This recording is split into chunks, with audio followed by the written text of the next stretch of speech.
इच्छाधारी नागिन की जादुई गुलाब जामुन। एक गांव में कजरी नाम की एक लड़की रहती थी। कजरी बहुत ही शरीफ और ईमानदार लड़की थी। उसको मिठाइयाँ बहुत पसंद थी, उसमें भी खास करके गुलाब जामुन। कजरी की माँ उसे जितने भी पैसे देते, कजरी उन सब पैसों को लेकर गांव के छोटू मिठाई वाले के पास चली जाती थी और कोई ना कोई मिठाई खरीद के खा जाती थी। गांव के लोग कहते थे कि कजरी के अंदर दिमाग कम है, लेकिन कजरी की माँ हमेशा इस बात का विरोध करती थी। एक दिन मिठाई वाले छोटू की पत्नी सुबह सुबह गुस्से में कजरी के घर आई और बोली, अरे ओ कजरी की माँ, देखो जरा तुम्हारी बेटी ने क्या किया। क्या हुआ निर्मला बहन? मैंने मंदिर के भगवान पर पूरे 100 रुपए की मिठाई चढ़ाई थी। जैसे ही मैं बाहर निकली, तुम्हारी कजरी सब मिठाई खा गई। निर्मला बहन, भगवान की मूर्ति तो मिठाई खाती नहीं है। अगर कजरी ने खा लिया तो इसमें कौन सी आफत आ गई? वैसे भी भगवान पर चढ़ाने के बाद प्रसाद बांटा ही जाता है। वाह, लो देख लो गाँव वालों, कजरी की माँ उसे डांटने की बजाय उसी का पक्ष लेकर मुझसे लड़ रही है। तुम्हारी बेटी को इतना ही मिठाई खाने का शौक है तो उसे खरीद के दे दिया करो ना। दिमाग ना तो बेटी के अंदर है और ना ही माँ के अंदर। कजरी के चक्कर में कजरी की माँ को गांव वालों के बहुत ताने सुनने पड़ते थे।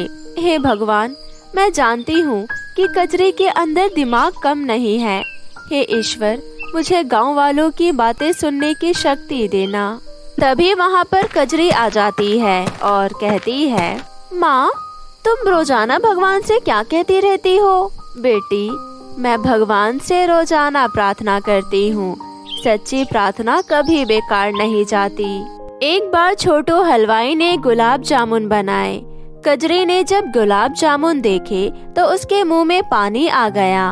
वो दुकान पर जाकर बोली, काका, क्या आप मुझे 10-12 गुलाब जामुन दे देंगे?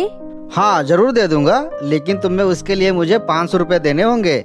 गुलाब जामुन बहुत महंगे हैं। काका, मैं आपको पहले भी बहुत सारे पैसे दे चुकी हूँ। हाँ, तो उन पैसों के बदले में मैं तुम्हें बहुत सारी मिठाइयाँ भी तो दे चुका हूँ। अब नई मिठाई चाहिए तो नए पैसे लेकर आओ। कजरी दौड़ती हुई घर गई। उसकी माँ बाजार गई हुई थी। कजरी ने गुल्लक तोड़ी, लेकिन उसमें बस थोड़े से ही सिक्के निकले। कजरी सारे सिक्के लेकर छोटू मिठाई वाले के पास पहुँची। इन चिल्लरों से कुछ नहीं होगा, जाओ और पैसे लेकर आओ।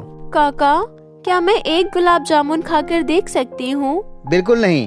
वैसे भी ठाकुर जी के यहाँ से 5 किलो गुलाब जामुन को ऑर्डर आ चुका है। अब ये गुलाब जामुन तुम्हें 500 रुपए भी नहीं मिलेंगे। काका, भगवान आपको बहुत सारे पैसे दे देंगे, मुझे बस एक गुलाब जामुन खा लेने दो। गाँव वाले सही ही कहते हैं, तुम्हारे अंदर जरा भी दिमाग नहीं है। अगर तुम्हारी भगवान इतने ही सुनते हैं तो जाकर तुम भगवान से गुलाब जामुन मांग लो और भगवान के लिए यहाँ से चली जाओ। माँ कहती है, भगवान से की हुई सच्ची प्रार्थना जरूर पूरी होती है। कजरी गुलाब जामुन की प्रार्थना करने मंदिर की ओर जाने लगती है। तभी रास्ते में उसे एक सांप दिखता है।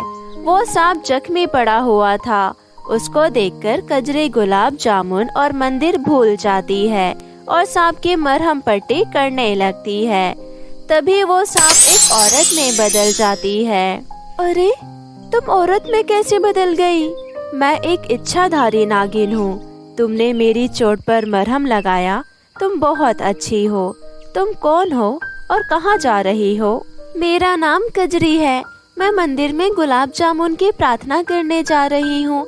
मेरी माँ कहती है कि भगवान से सच्चे मन से प्रार्थना करो तो प्रार्थना पूरी हो जाती है। तुम्हारी माँ बिल्कुल ठीक कहती है। वो नागिन औरत कजरी को आशीर्वाद देती है और वहाँ से गायब हो जाती है। उसके बाद कजरी मंदिर जाकर भगवान से गुलाब जामुन की प्रार्थना करती है और फिर जब घर लौटती है तो वो देखती है कि उसके आंगन में गुलाब जामुन की बारिश हो रही है। कजरी देख, जल्दी आ, हमारा आंगन गुलाब जामुन से भरा जा रहा है। मैंने घर के सारे बर्तनों में गुलाब जामुन भर लिए हैं।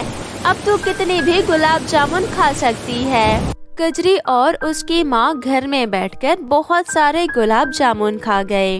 माँ, आपको तो पता है हम इतने सारे गुलाब जामुन नहीं खा पाएंगे और गुलाब जामुन की बारिश तो लगातार हुई जा रही है। मुझे लगता है हमें इन्हें बेचना शुरू करना चाहिए। ठीक कहा तुमने बेटी। कजरी और उसकी माँ ने आंगन में ही गुलाब जामुन की दुकान खोल ली। लागत ना लगने के कारण उन्हें खूब प्रॉफिट होने लगा। जब छोटू की पत्नी निर्मला ने ये देखा तो जलन से भर उठी। वो छोटू से बोली, मेरे पास एक तरकीब है। आप रोजाना सुबह उसके घर के बाहर जाना और बहुत सारा गुलाब जामुन इकट्ठा कर लेना। अगले दिन कजरी और उसकी माँ जब सोकर उठते हैं तो उन्होंने देखा कि आज उनके आंगन में ज्यादा गुलाब जामुन इकट्ठे नहीं हुए। जब कजरी ने इसका पता लगाया तो उसे पता चला कि सारे गुलाब जामुन सुबह सुबह ही छोटू अपनी दुकान पर ले गया। ये आपने क्या किया? आपने किससे पूछकर मेरे गुलाब जामुन लिए? गुलाब जामुन आकाश से गिर रहे हैं, आकाश थोड़ी ना तुम्हारा है, उस पर तो सबका अधिकार है। मैंने ये गुलाब जामुन मुखिया जी से पूछ कर लिए हैं। कजरी मुखिया जी के पास गई, लेकिन मुखिया जी ने उसकी बात नहीं सुनी क्योंकि छोटू ने मुखिया को पहले ही पैसे दे दिए थे। इसी तरह रोजाना होने लगा। छोटू रोज सुबह सुबह कजरी के सारे गुलाब जामुन ले जाया करता था, जिस वजह से कजरी का धंधा ठप हो गया और छोटू फ्री के गुलाब जामुन से खूब कमाई करने लगा।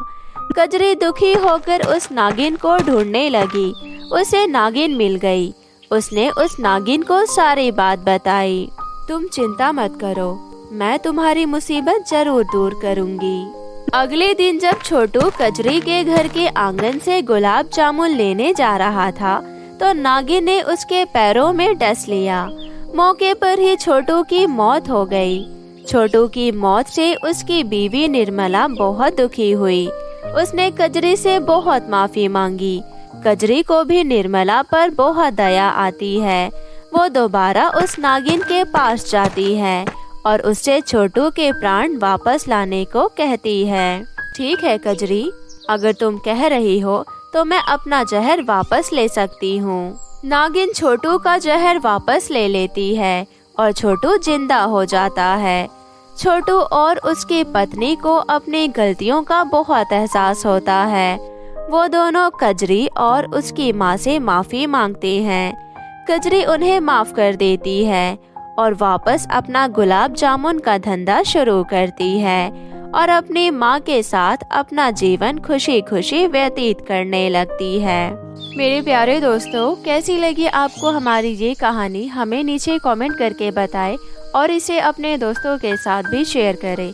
और हाँ दोस्तों, अगर आपने अब तक हमारे चैनल किट्टू टीवी को सब्सक्राइब नहीं किया है तो जल्दी से सब्सक्राइब कर ले ताकि आपको ऐसी ही और नई मज़ेदार कहानियाँ देखने को मिल सके। तब तक के लिए धन्यवाद।